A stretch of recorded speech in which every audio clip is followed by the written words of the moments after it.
the myelogram. Here you can see the word myelo. Myelo means bone marrow or a spinal cord. And the myelogram. The myelogram, you can say, is a diagnostic imaging test generally done by the radiologist. It uses a contrast dye. Here you can see the contrast dye and the X-rays and the CT. CT means computed tomography. To look for the problems of the spinal canal. The problem can develop in the spinal cord, nerve roots and the other tissues. So this test is also called the myelography. Clear?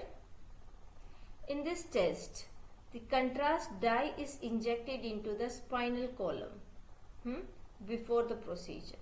Clear? Next we will discuss. Here you can see here. This is the spinal cord and the contrast is injected into the spinal cord. Now the question arises, why we inject this contrast? Okay. So, see, the contrast dye appears on the X-ray screens, allowing the radiologist to see the spinal cord, subarachnoid space and the other nearby structures more clearly than the standard X-rays of the spine. That is why we use this contrast dyes for the test. Okay, clear? So, the injection of dye or the air into the subarachnoid space is injected. Why? To detect the abnormalities of the spinal cord and the vertebrae. That is why we use this contrast dyes. Okay. Next is our pre-procedure intervention. What you have to do before the procedure. Since it is an invasive procedure, so you have to obtain an informed consent. Then provide hydration for at least 12 hours before the test. Assess for allergies to iodine.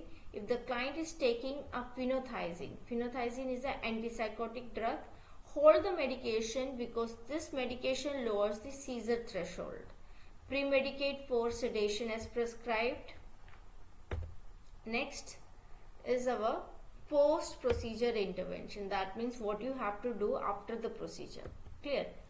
First of all, assess vital signs and the neurological conditions frequently as prescribed. Clear? Then if a water-based dye is used, most often used is the water-based dye. If it is used, elevate the bed or elevate the head. You can see here, elevate the head to 15 to 30 degree for 6 to 8 hours as prescribed. Clear? And if the oil-based dye is used, keep the client flat 6 to 8 hours as prescribed. If air is used, keep the head lower than the trunk for 48 hours as prescribed. Clear? Then administer analgesics for the headache or the backache as prescribed. Encourage fluids, monitor intake and output. Assess for bladder distension and vomiting. So this is all about today's topic. So today we have discussed about myelogram, what are its pre-procedure intervention, what are its post-procedure interventions. I hope today's video is clear to you all. And if you are new to my channel, please follow and subscribe. Thank you.